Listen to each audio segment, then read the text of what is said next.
दोस्तों, भारत ने 2015 के अंदर 36 राफाल जेट की डील करी थी। क्या वो डील अब भारत के 5th जनरेशन फाइटर जेट को एक्वायर करने के अंदर सबसे बड़ी प्रॉब्लम बन चुकी है? हम ऐसा क्यों बोल रहे हैं? आइए इस वीडियो के अंदर डिस्कशन कर लेते हैं। और इससे पहले दोस्तों, आपसे रिक्वेस्ट है कि आप हमारे चैनल को सब्सक्राइब कीजिए और हमारे वीडियो को लाइक और शेयर करना मत भूलिएगा।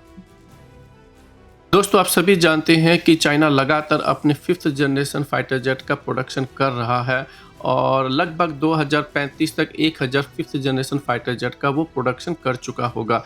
वो अपने दूसरे 5th जनरेशन फाइटर जेट के डेवलपमेंट पर भी काम कर रहा है और इसके साथ-साथ उसने हाल ही के अंदर 6th जनरेशन फाइटर जेट की भी टेस्टिंग स्टार्ट कर दी है।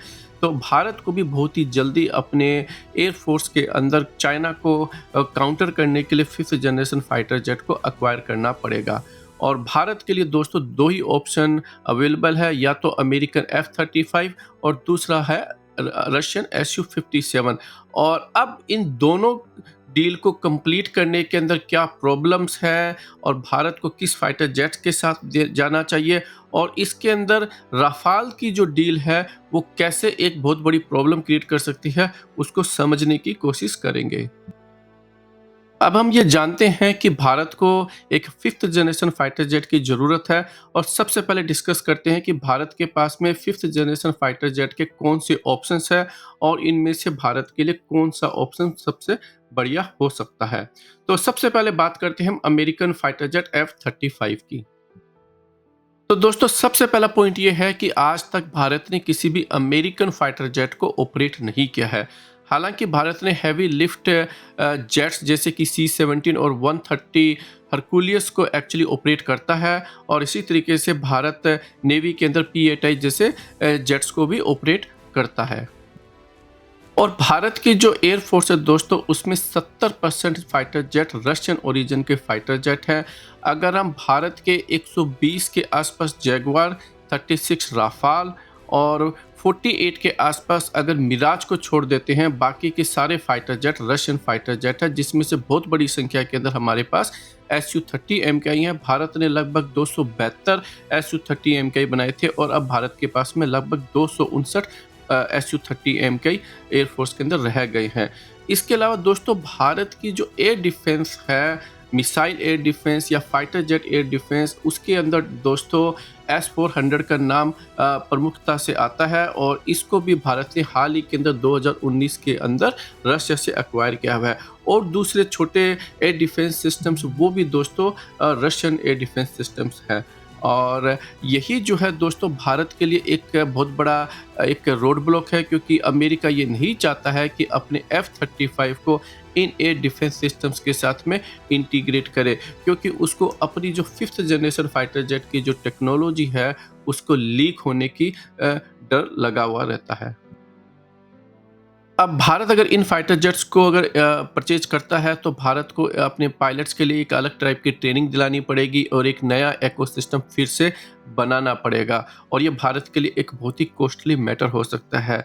दूसरा दोस्तों, अमेरिका भारत की जो मिसाइलें हैं और दूसरे वेपन्स हैं उनको इंटीग्रेट करने के लिए अलाउ नहीं करेगा। अमेरिका के जो ये फाइटर जेट्स हैं, अगर भारत परचेज करता है, तो हो सकता है कि भारत अपने जो नेटवर्क सेंट्रिक सिस्टम्स है, जैसे जिसके अंदर रशियन मिसाइल डिफेंस सिस्टम्स है, उनको इसके अंदर इंटीग्रेट करने के लिए अलाउ नहीं करेगा, जो कि एक बहुत बड़ा ड्रॉबैक हो सकता है। और साथ में आप सभी जानते हैं कि अमेरिकन फाइटर जेट्स बहुत सारे टर्म्स एंड कंडीशंस के साथ में आते हैं, और ये फाइटर जेट दोस्तों एक बार अगर एक्वायर करते हैं, तो कम से कम 30 से 40 साल हमें इनको ऑपरेट करना पड़ेगा, और हम जो है वर्ल्ड पॉलिटिक्स के अंदर अमेरिका के ऊपर काफ़ी हद तक डिपेंडेंट हो जाएंगे। तो ये है दोस्तों इनके मेजर डिसएडवांटेज। लेकिन एक बहुत बड़ा एडवांटेज ये है दोस्तों कि F-35 दुनिया का सबसे बेहतरीन फाइटर जेट है। अगर हम इस फाइटर जेट को परचेज करते हैं, तो भारत की एयरफोर्स को चाइनीज एयरफोर्स के ऊपर एक बहुत बड़ा एज मिल जाएगा, जो कि अपने आप एक बहुत ही बढ़िया बात है। और अब बात करते हैं दोस्तों रशियन फाइटर जेट Su-57 के बारे में। तो सबसे पहले तो दोस्तों कि कुछ साल पहले तक भारत भी इस फाइटर जेट के डेवलपमेंट के अंदर एक पार्टनर था, और भारत ने फिर जो है इससे अपने हाथ पीछे खींच लिए थे, और फिर रशिया ने अकेले जो है इस फाइटर जेट को बेसिकली डेवलप किया और अब अपनी एयरफोर्स के अंदर इंडक्ट भी कर चुका है।